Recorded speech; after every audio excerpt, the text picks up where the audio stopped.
Bonjour et bienvenue dans cette nouvelle interview. Je suis très heureuse de vous présenter Corinne Simonet qui a fait le programme Praticien en Soft Skills. Bonjour Corinne, comment vas-tu? Et surtout dis-nous qui tu es et d'où tu viens. Ouais, bonjour Morgane. Moi aussi, c'est un vrai plaisir de passer ce petit moment avec toi parce que on a passé une super soirée l'an dernier à Paris et on a parlé d'une passion commune, la prise de parole en public. Donc, c'est chouette de faire une interview avec toi. Ça va, il fait beau, les fêtes sont passées, donc c'était très bien d'avoir quelques jours pour recharger les batteries. L'année a bien commencé et puis j'ai acheté une galette des rois et j'ai tiré la fève. Donc je suis aujourd'hui un petit peu la reine de la journée. Donc voilà, tout va bien. Alors qui je suis? Eh bien, je travaille et j'habite en Allemagne. Donc j'ai l'habitude de parler la langue de Goethe toute la journée et de travailler avec beaucoup de chiffres parce que je travaille dans un organisme qui octroie des aides publiques à des entreprises, des centres de recherche, des universités sur des projets innovants. Et comme j'ai un esprit d'analyse assez développé, ça me convient bien. Mais il y a autre chose qui me titille un peu plus, qui me fait vibrer un peu plus. Ce sont les mots, les langues, la prise de parole la prise de parole en public.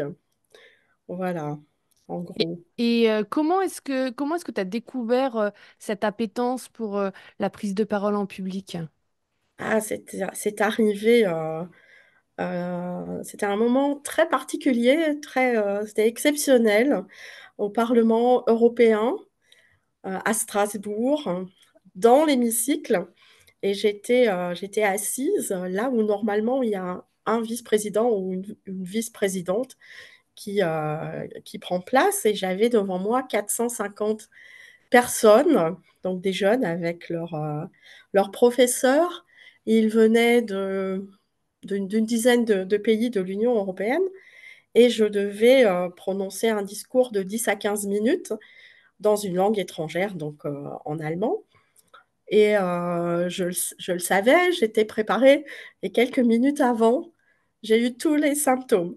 J'ai entendu et surtout remarqué que mon cœur, il battait très très vite, que j'avais les mains moites et puis surtout que mes jambes, elles avaient plutôt envie de partir.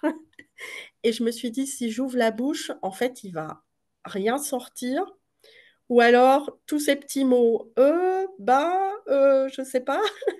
J'ai dit, bon, je vais partir aux toilettes et je vais pas revenir. Bon, c'était quand même pas une bonne idée. Donc, j'ai parlé pendant 10 à 15 minutes. J'ai sensibilisé les jeunes à découvrir les autres pays de l'Union européenne. Et quand ça a été terminé, c'était waouh, j'avais des papillons partout. Et je me suis dit, ah, c'est génial, je vais refaire. Et j'ai travaillé au Parlement européen à Strasbourg, donc j'ai eu l'occasion plusieurs fois de revivre cette expérience. Et c'est vrai que cette première fois, ah ouais, c'était renversant, c'était bouleversant. Enfin, ça m'a pris. Oui, c'était génial. C'était vraiment génial. Et pourtant, je n'en fais pas mon métier.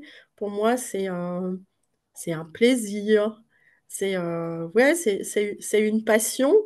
Et je me dis, c'est dommage parce que c'est ce qui me fait vibrer. Donc, euh, donc j'ai envie un petit peu à côté oui, de développer un petit peu plus ces compétences de prise de parole en public, de proposer des formations, des conférences, voilà, de commencer un petit peu un chemin dans cette activité. Je trouve ça super intéressant ce que tu racontes, c'est que vraiment c'est quelque chose que tu savais pas faire. C'était une sortie de zone de confort, hein, vraiment. Et pour autant, t'as passé le pas. T'as entendu la petite voix. Moi, j'ai eu un petit peu la même chose qui s'est passée pendant justement, pendant que je faisais mon praticien en soft skills. Euh, je suis allée au parc d'attractions avec mes enfants et j'étais face à un énorme grand 8, un truc de fou, et j'ai entendu la petite voix qui m'a dit c'est pas pour toi, t'as peur quoi, en gros, c'est pas pour toi. Et quand je l'ai entendu, je me suis dit, ah, c'est pas pour moi. Et si j'essayais? Et là, la peur, bah, comme toi, tu vois, dans ma file d'attente, à me dire, mais quelle idée, mais pourquoi je fais ça? C'est quoi le sens? Pourquoi je sors du quotidien? J'étais tranquille à ce que je faisais. Et là, et après, la confiance que tu as et l'ancrage que tu mets là-dessus, maintenant, je sais que je peux tout surpasser parce que bah, finalement, même quand la voix, elle me dit que je peux pas, bah, en fait, si, je peux. Donc, je trouve ça hyper intéressant que tu aies mis, bah, justement, que tu aies osé aller au-delà de ça et que tu aies découvert quelque chose qui finalement aujourd'hui eh bien, te plaît. Autant moi, les montagnes russes, c'est peut-être pas vraiment mon truc, mais toi, tu as découvert un truc qui vraiment t'anime. Et aujourd'hui, ben, peut-être tu as envie d'en faire davantage. C'est hyper inspirant, bravo. Oui, oui, oui, je partage complètement ce que tu dis. Et en fait, c'est pas que je savais pas faire, mais j'avais pas forcément eu l'occasion de le faire souvent.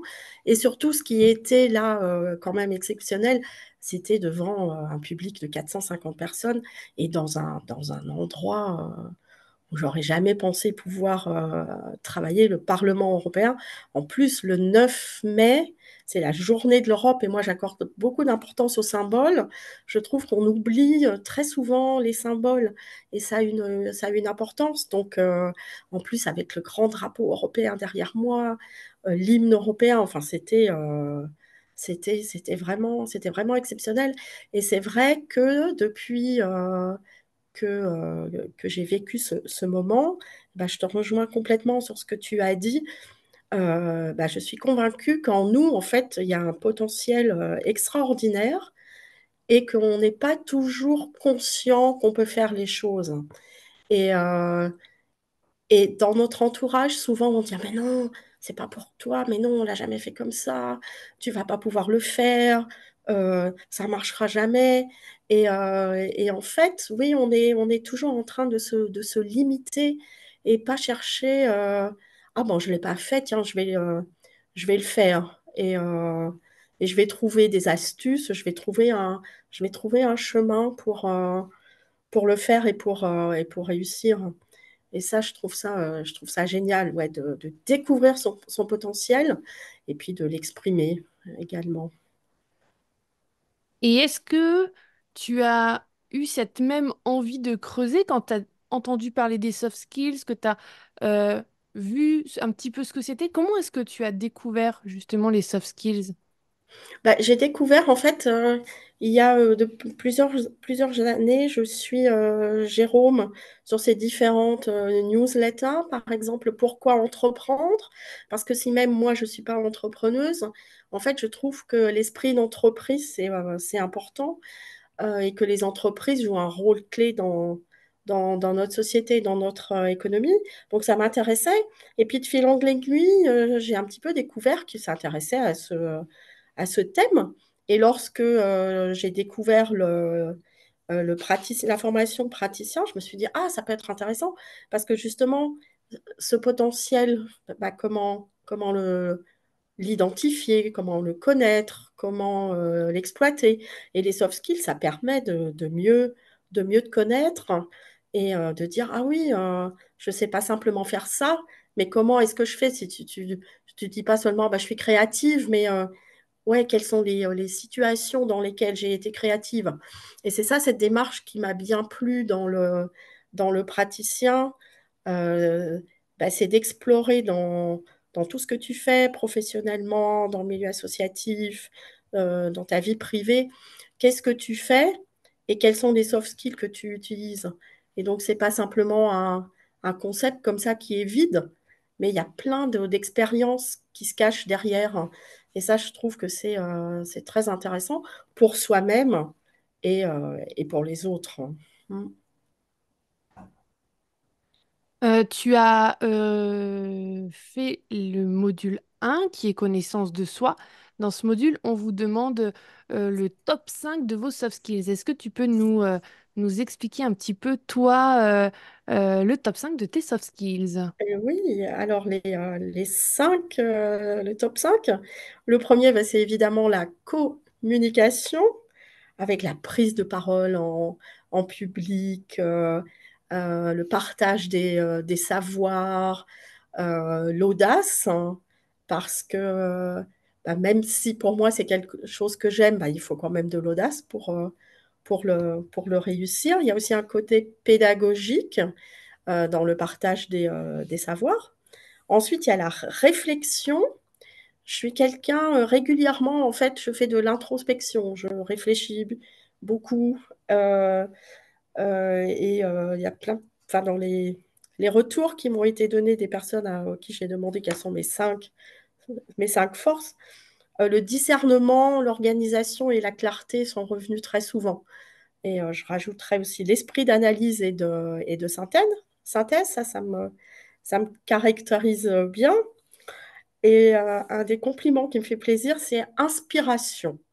J'adore quand les gens me disent ah, c'était très inspirant ce que tu viens de dire ou ce que tu viens de faire. Et dans ce inspiration, eh ben, il y a conviction, il y a valoriser. J'aime bien valoriser les autres, hein, les idées, les concepts. Quand je donne mes cours de français aux étudiants, eh ben, je les encourage et ils osent parler parce que s'ils font une faute, ben, c'est pas grave, il va rien se passer. Donc ils continuent. Donc c'est super. Donc, il y a l'apprentissage aussi, et puis il y a le partage. Ensuite, il y a la nouveauté, et dans la nouveauté, bah, il y a la créativité. J'aime bien sortir un petit peu des sentiers battus. Je n'ai pas envie de faire ce que tout le monde fait. J'ai envie d'apporter ma touche personnelle, de faire un petit peu autrement. La curiosité, ouais, aussi une soif d'apprendre, de savoir. Si je rencontre quelqu'un qui a une passion sur un thème que je connais pas, bah, ça m'intéresse. Et puis parfois, je vais creuser parce que je me dis, ah oui, c'est intéressant. Ou alors, si quelqu'un sur un thème que j'aime bien a d'autres arguments ou voit les choses de façon différente, je trouve que c'est très enrichissant de dialoguer, d'échanger. Il y a l'intuition aussi et la mise en réseau. J'aime bien faire du networking et je me dis, ah, il y a quelqu'un qui s'intéresse à ça. Et il y avait quelqu'un qui s'intéressait aussi à ça. Ils ne se connaissent pas, bah, je vais les mettre en relation. Et puis enfin, il y a l'enthousiasme. Et dans l'enthousiasme, j'ai mis l'écoute, parce que même si j'adore parler, je sais écouter. Mes amis me remercient régulièrement parce que je peux passer des heures à les écouter et, euh, et à partager avec eux ou avec elles. Il y a l'émerveillement, donc on retrouve un petit peu ce côté nouveauté, l'authenticité. Alors j'ai envie d'être moi, même si je cherche aussi à m'améliorer, à progresser. Voilà, je veux être moi, je veux pas me cacher derrière quelque chose, je veux pas porter un masque et après me dire ah oui, mais quand on enlève le masque, c'est quelqu'un d'autre. Et puis j'ai créé un peu un nouveau mot, humour, parce que j'essaye d'être de bonne humeur et et d'avoir de l'humour. Et si on prend en fait les cinq branches, et ben on a Co, on a R, on a I, le N et le E. Et ça fait Corinne. Et en fait, il manque un N parce que Corinne, ça s'écrit avec deux N. Mais voilà. Donc en fait, il faudrait que j'en fasse un autre avec sept branches pour avoir chacune des lettres de mon prénom. J'aime bien aussi faire ça, prendre Bravo! un mot et puis, Ah, c'est un exercice d'écriture, ça. C'est vraiment de créativité pure. J'adore. Euh, oui, oui, oui. tu disais Alors que tu là, c'était le début accompagnais. des lettres, mais on peut mettre les concepts aussi à enfin, la lettre à la fin, au début, au milieu. Enfin, il n'y a pas il y a pas de grande règle, en fait. Voilà. Mais c'est rigolo, comme quoi tu as trouvé ben, voilà, cette espèce de jeu dans l'exercice qui était proposé, en fait, finalement. Tu as repris les Oui, règles en y rajoutant, toi, des contraintes. oui, exactement. C'est pour ça que j'ai longtemps cherché pour avoir pour avoir Corinne. Ah ben, c'est génial. Est-ce que tu disais que tu accompagnais des étudiants, tu travaillais en équipe? Qu'est-ce que les soft skills ont changé dans ton accompagnement de ces étudiants ou dans ta relation avec les gens autour de toi? Bah, je pense que parfois, quand je vois que je m'éloigne de moi-même, donc par exemple, si je manque de clarté, bah, je reviens vers moi et je me dis, oui, mais en fait, si, je sais être claire. Donc, j'essaye de me poser et de me dire, bah, voilà, pourquoi est-ce que j'ai pas été claire ou pourquoi c'est encore flou et, euh, et de me dire, bah non, je sais être claire, la clarté, je sais faire.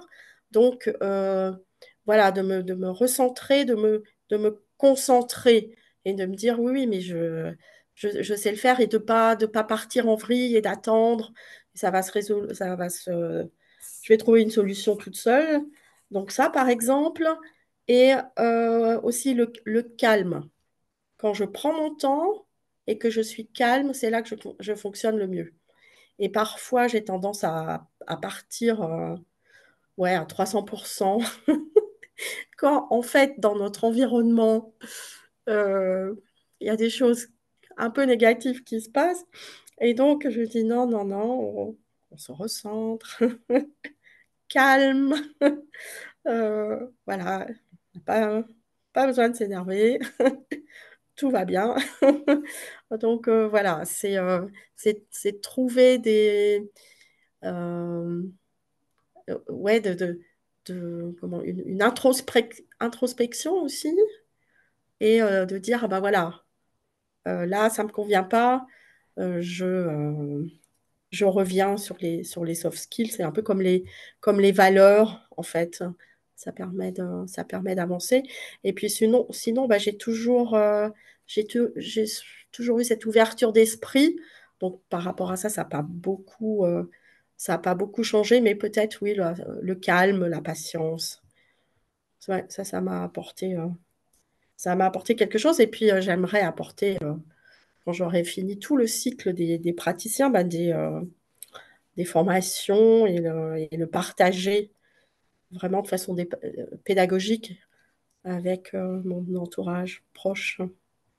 Ouais, c'est Mm. super. Et puis en plus, comme tu es à la frontière allemande, tu vas faire rayonner les soft skills aussi de ce côté du Rhin. Bravo. Ouais, Euh, ouais, il y a plein de choses qui peuvent se faire, alors soit qu'en allemand, soit qu'en français, ou peut-être en franco-allemand. Ça peut être une idée aussi. Ouais, ouais. tu as pu tester des choses pour développer des soft skills. Est-ce que tu aurais des astuces à partager pour développer certaines soft skills que toi tu as ou certaines choses que tu as testées? Oui, alors ce que je viens de partager à l'instant avec toi, euh, dès que je vois, ah ok, là j'ai l'impression que je suis plus moi-même ou ce qui se passe, ça fonctionne pas comme je voudrais, bah, c'est de me recentrer justement et de me dire, bah ok, je me raccroche, j'utilise les soft skills de façon consciente pour trouver une solution. Donc ça, ce serait une astuce. La deuxième, bah, c'est alimenter toutes ces soft skills. On parlait de communication. Je suis membre d'un club Toastmaster, donc un club de rhétorique, de prise de parole en public. Et là, bah, à chaque réunion, je prends la parole. Soit j'anime la soirée, soit je fais un discours, je donne des retours sur un discours. Ou quand nous avons des réunions internes au travail, bah, en général, j'ai toujours des idées. Voilà, de nourrir. Ou alors, je parlais de créativité tout à l'heure, et ben, de l'utiliser, par exemple, pour faire mon top 5 ou pour commencer un discours, quand je fais un discours, pour pas faire quelque chose de banal, mais quelque chose, oui, qui sort un peu de l'ordinaire. Donc, alimenter les soft skills. Et puis, il y a une troisième astuce. De temps en temps, en fait, je choisis une soft skills au hasard. Je sais pas, par exemple, l'organisation.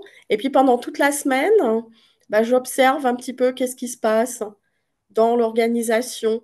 Donc, soit moi, je fais quelque chose dans l'organisation et je me dis, ah tiens, cette fois, je l'ai fait différemment, ou alors je remarque chez les autres, ah tiens, ça c'était bien d'un point de vue organisation, ou alors j'entends un podcast sur l'organisation, ou alors je vois un résumé d'un livre sur l'organisation. Enfin bon, j'observe, je me concentre sur, dans ce cas, l'organisation. Ça peut être sympa pour avoir justement un focus sur une soft skills en particulier. Et ça peut être une soft skill que je possède, ou ça peut être une soft skill que je possède pas, mais dont j'ai pas forcément besoin de façon impérative. Enfin, c'est là aussi il y a un peu comme un jeu, une curiosité. Je laisse le hasard choisir une Ah, soft j'aime skill. beaucoup cette idée de, en gros, tu sors le radar à soft skills, quoi. Voilà, c'est ça. Tu te dis, bah, Ah oui, c'est une très belle expression, un radar à soft skills, oui. tu mets le focus, admettons, sur organisation ou sur gestion des émotions, et du coup, tu actives le radar, et soit tu modélises les choses que tu vois dans ton environnement, soit tu t'auto-analyses, quoi, finalement, tu regardes un Oui, peu comment tu fonctionnes, quoi. ouais, exactement. Mais là, pour l'instant, tu l'as fait vraiment à l'intuition. Tu n'as pas essayé de connecter ça à un besoin de développer une soft skills que tu avais besoin pour un projet ou ce genre de choses-là. Non, pour le moment, je l'ai fait, oui, de façon, enfin, par hasard, pour le jeu, par curiosité intellectuelle. Ah, Ouais. Mais génial. ça peut être, on peut l'utiliser aussi pour dire, ah ben voilà, je voudrais développer telle soft skills. Et à ce moment-là, oui, on peut l'utiliser aussi de cette façon en observant qu'est-ce qui se passe. Et parfois, il y a les synchronicités euh, jouent un rôle, parce que si tu es sur l'organisation, par exemple, ou la gestion des émotions, bah, il va se passer plein de choses dans ce domaine-là. Peut-être parce que ton focus sera sur tel ou tel thème, mais ouais, c'est pas mal pour développer. Et puis pour ceux qui ne connaissent pas encore beaucoup les soft skills, bah, ça leur permet peut-être avant de découvrir une définition, une description, euh, et puis de l'appliquer à soi-même et d'observer les autres. Ouais, j'aime beaucoup cette proposition que tu as. Dans le praticien en soft skills, on vous propose un exercice qui est l'exercice de la modélisation. Est-ce que toi, tu as réalisé des modélisations? Oui, alors ça, j'ai découvert parce que c'est quelque chose que je connaissais pas du tout. Et j'ai modélisé euh, une Française aventurière, philosophe, écrivaine qui s'appelle Alexandra David-Néel. Et elle est rentrée dans Lhasa, la capitale du Tibet, en février 1924. Donc, je pense que l'an prochain, enfin cette année, en février, dans quelques semaines, on va peut-être fêter les 100 ans de Alexandra David-Néel au Tibet. Et je connaissais depuis longtemps son parcours, mais pour la modélisation, j'ai davantage plongé dans son univers. Et j'ai relu une bande dessinée, il y a 4 tomes sur sa vie. Et en fait, j'avais l'impression d'être moi-même dans les Himalayas.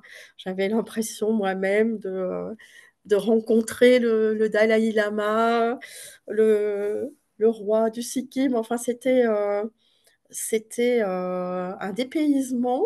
Et en même temps, ça m'a fait un bien fou. Et j'ai lu justement à nouveau avec ce radar soft skills pour identifier en fait ce qu'elle avait vraiment en elle. Et c'est une femme enfin, absolument extraordinaire. Elle a un caractère bien trempé. C'était une aventurière qui, dès l'âge de 4 ans, elle voulait voir ce qui se passait derrière le jardin de la maison de ses parents. Et donc, elle est partie.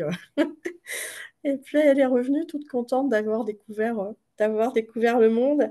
Elle a une détermination incroyable, un courage inouï, parce qu'elle est partie en 1911 de Marseille et elle devait rester 2 ans en Asie. Et puis, finalement, elle est rentrée 14 ans plus tard en ayant fait donc ce détour à Lhasa en découvrant cette ville, la première européenne à rentrer au Tibet. C'était un pays à l'époque qui était interdit aux étrangers, donc il a fallu qu'elle trouve des astuces quand même pour pénétrer dans ce pays.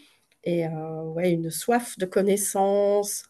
Elle adorait les langues, elle parlait ou elle écrivait le sanskrit, elle a appris l'anglais, le tibétain, et c'est génial comme parcours. Et c'est une femme très inspirante d'après ce que tu dis, parce que c'est quand Ah même ouais. à une époque où se déplacer sans un homme, c'était déjà pas acté du tout. Mais alors voyager, apprendre des choses, s'imposer dans un pays étranger, ouais, très inspirante Oui, oui, comme oui, femme. et elle a vécu centenaire. Et en fait, quelques mois avant sa mort, elle a prolongé son passeport parce elle avait envie de voyager. Alors, elle pouvait plus voyager, mais c'était, je pense, dans sa tête d'avoir cette liberté, cette possibilité de de pouvoir voyager. Et ouais, ouais, c'est quelqu'un qui m'inspire beaucoup. Et c'est vraiment une aventurière vraiment exceptionnelle, qui était donc une femme, une Européenne, et elle a été quand même reconnue par les sages tibétains euh, qui lui demandaient conseil, et elle est devenue femme lama, ce qui était, oui, exceptionnel pour l'époque. Et dans sa soif de connaissances, c'était pas seulement passer des heures au musée Guimet où il y avait il y avait beaucoup d'ouvrages justement sur la philosophie, la culture, la pensée bouddhiste, mais aussi des différentes cultures de l'Asie. Mais pour elle, il fallait qu'elle aille sur place, il fallait qu'elle confronte ce qu'elle avait appris dans les livres avec la réalité. Et c'est pour ça qu'elle est partie pour rencontrer justement des lamas, des sages, des philosophes, et pour échanger avec eux. Et ça, je trouve, à l'époque, c'était doublement exceptionnel. Ah, super. Écoute, moi j'ai très envie d'en savoir plus sur elle et de voir des ouvrages à son sujet. Vraiment, tu m'as donné envie d'en connaître davantage sur cette femme. Merci beaucoup. Euh, Maintenant que tu as un petit peu travaillé avec les soft skills, qu'est-ce que tu vas en faire? C'est quoi ton projet pour toi faire rayonner les soft skills? C'est quoi la suite avec les soft skills? Oh oui, alors la suite, c'est la fin du praticien numéro 3 où on va terminer avec une conférence. Alors ça, pour moi, c'est génial. Écrire un chapitre d'un livre, ça, c'est une première. Et ça va être génial aussi, une expérience inspirante. Et, euh, et donc, à partir de là, bah, j'aimerais continuer sur des conférences sur les soft skills, sur des formations aussi sur, sur les soft skills. Euh, oui, donc bah, dans mon entourage proche, et puis prospecter un petit peu au-delà. Comme j'ai un emploi salarié qui me prend quand même 40 heures par semaine, bah, il faut que je dégage d'abord du temps pour vraiment développer. Donc, je vais y aller pas à pas. Et puis, ouais, c'est un thème que je lâcherai pas, en tout cas, parce que c'est très inspirant, c'est très utile. C'est, ouais, il y a plein, et puis on peut faire plein de choses, parce qu'il y a tellement de soft skills que moi, ce qui m'intéresse, c'est la prise de parole en public. Donc, je vais plutôt me concentrer sur les soft skills en lien avec la prise de parole en public, parce qu'en général, les gens ont plutôt peur de parler en public, et donc bah, les aider à ne plus avoir peur et à se lancer. Oui, j'avais cru entendre que c'était une des peurs qui faisait le plus peur aux gens, en fait, finalement, encore plus presque que mourir, de Oui, devoir prendre la parole en public de façon inopinée ou de façon préparée, quoi. oui, oui, oui, il y a un sondage, effectivement, Et dans les réponses, la plus grande peur, c'est parler en public et la deuxième peur, c'est mourir.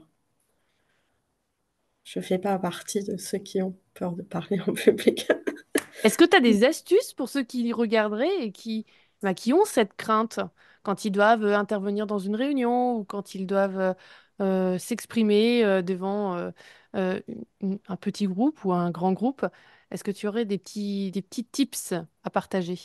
Mhm. Oui, alors je pense que la plupart disent, ah mais j'ai rien à dire, j'aime pas parler en public parce que tout le monde va penser que je suis pas expert ou experte, et puis si je bafouille ou si j'oublie, ça va être la catastrophe. Et je pense il y a beaucoup à travailler là-dessus, sur l'attitude de se dire, ben non, j'ai beaucoup de choses à dire. Et, euh, et si je bafouille ou si j'oublie quelque chose, bah finalement, il n'y a que l'orateur ou l'oratrice qui sait ce qu'elle veut dire.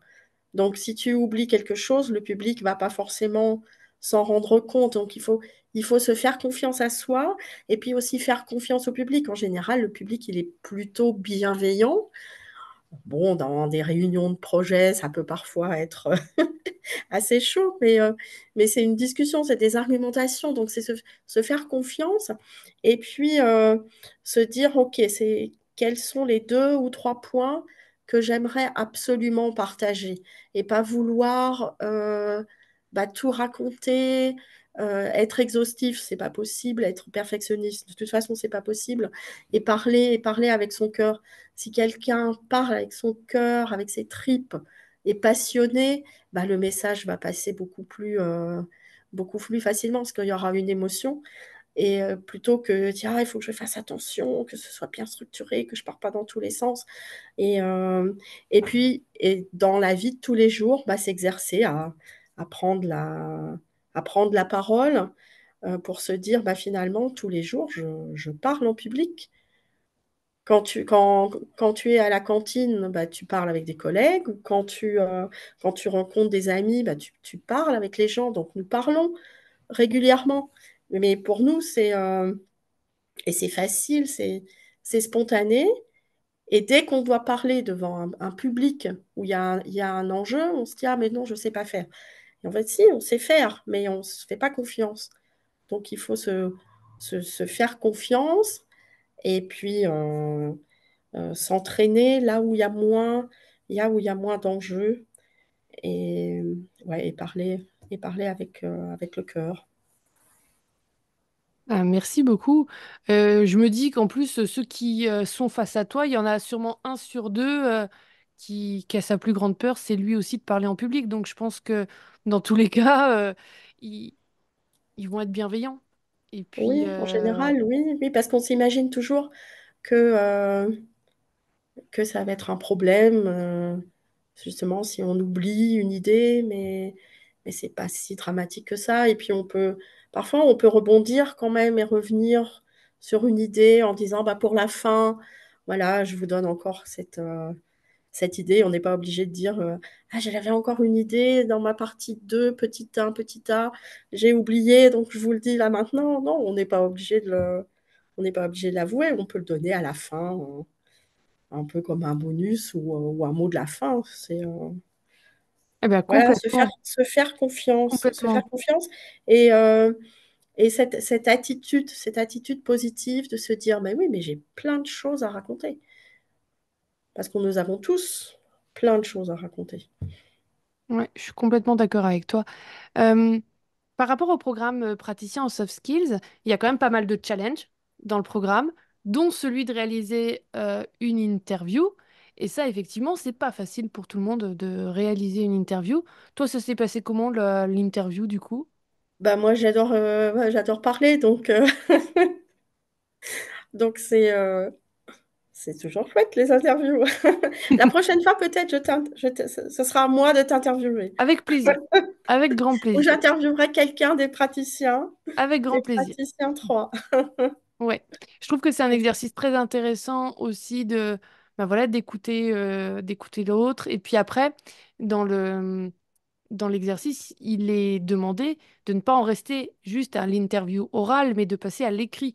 Et ça, c'est encore une autre gymnastique de passer de cette information qu'on a à l'oral à un article. C'est une bascule qui n'est pas toujours simple non plus. Donc, c'est une opportunité de développer des soft skills. Et effectivement, tout ce qui est dans le programme est là, est proposé pour amener les gens à développer des soft skills et parfois certains à se découvrir des vraies compétences dans le domaine de l'interview ou dans l'écriture ou dans d'autres thématiques. Avec ce praticien 3, on va voir, hein, peut-être qu'on va se découvrir une âme d'autrice ou peut-être de conférencière et ça va nous ouvrir des portes sur tout un monde autre. Donc, est-ce que tu aurais quelque chose que tu aurais envie de dire à quelqu'un qui hésiterait à s'inscrire au programme, qui doute? Bah, je pense que dans la vie, c'est toujours plus judicieux de faire les choses que de ne pas les faire. Donc, donc j'encouragerais tout le monde à participer. Après, ça dépend sur quel est le doute, si c'est financier, si c'est Mm. un problème de temps. Bon, le problème de temps, moi, je travaille 40 heures euh, par semaine, donc parfois, c'est pas toujours évident de dégager du temps, mais on arrive toujours à trouver des solutions. Donc, donc, ensuite, bon, il y a le praticien 1, le 2 et le 3. Et bah, commencez par le un et puis vous verrez, les soft skills, c'est facile. C'est un monde fascinant. Donc, vous allez découvrir plein de choses sur vous, sur les autres. Donc bah, faites le pas. Et puis, si après vous êtes accro aux soft skills, bah, vous pouvez continuer sur le 2 et le 3. Et puis vous pouvez faire une pause si le un vous suffit. Parce qu'en fait, il y a plein de petites astuces, des conseils qui ne sont pas compliqués à mettre en œuvre et qui peuvent faire la différence. Donc allez-y, ayez de l'audace, Ah, voilà, merci. osez. Merci beaucoup. Voilà, une opportunité de développer sa soft skills audace, effectivement. Est-ce que on peut te, on peut te retrouver peut-être quelque part sur les réseaux sociaux si les gens veulent en savoir plus sur toi, sur la prise de parole en public, où est-ce qu'ils peuvent te retrouver? Oui, alors moi, j'ai pas de site internet parce que je ne suis pas encore à mon compte. Donc, on peut me retrouver sur LinkedIn. Donc, on cherche Corinne Simonet. Et si jamais il y avait plusieurs Corinne Simonet, eh ben, c'est celle qui est à Karlsruhe en Allemagne. Ok, eh ben Voilà, écoute, et je serais, on je va serais mettre le ravie lien de en dessous de répondre la à tous vos vidéo. messages. Voilà. Si vous avez envie de faire un petit coucou à Corinne, voilà, vous pouvez lui mettre un petit message, on mettra ça en barre d'infos. Est-ce que, bah justement, est-ce que tu aurais un mot de la fin, quelque chose que, bah voilà, j'aurais pas eu idée de te poser, une chose que tu voudrais partager avec les personnes qui regardent cette vidéo? Bah, je vais reprendre le verbe que j'ai, oui, oser. Il faut oser. Et, euh, et peut-être aussi que les soft skills contribueront à un peu plus de bienveillance et d'écoute dans ce monde qui ne tourne pas toujours très rond. Donc, oser. Ouais, merci beaucoup. Je suis convaincue aussi, comme toi, que les soft skills, bah, remettent l'humain au centre Oui, et on manque parfois d'humain dans certains fonctionnements et tout. Donc, les soft skills peuvent être une piste très, très, très inspirante. oui, Merci beaucoup, exactement. Corinne, pour ce moment qu'on a passé ensemble. Les gens n'hésitent pas à mettre des questions, des pouces, des commentaires sous cette vidéo pour nous encourager à encore plus vous partager des portraits de praticiens en soft skills qui ont des choses très inspirantes à partager avec nous. Merci beaucoup. Très belle journée. Au revoir. Ouais, merci Morgane. À bientôt. Au revoir. Au revoir.